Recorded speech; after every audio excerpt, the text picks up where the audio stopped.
Torreta din, magkakaulad sa ito rin sa Davao kay. Wala sa nindot rin. Dito ako sa may Coastal Road sa Davao City. At dahil Kadayawan Festival ngayon, ang daming tao. Lalakad.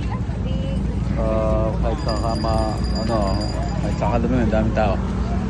Pero nakakatuwa dito sa lugar na to, sa Davao City, dahil kahit ganitong napakaraming taong gumagala ngayon dito dahil may selebrasyon nga, ay napaka-peaceful. Wala kang makikitang gulo.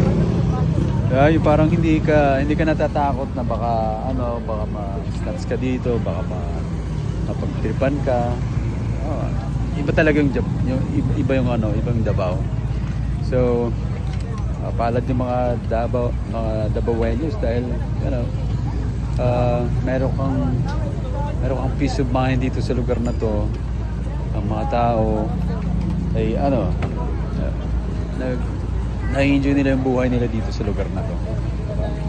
So if you have chance to visit Davao, you should visit Davao at least once in your life.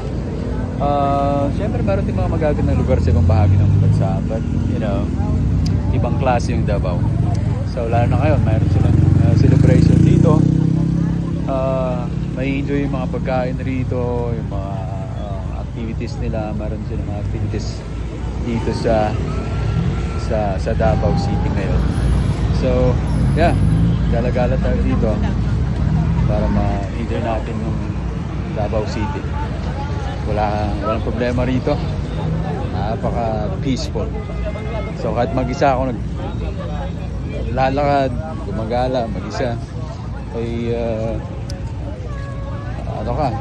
kampante ka na walang mangyayari dito sa Davao City. This is what I love about Davao City. So let's go. Let's walk around and enjoy Davao City.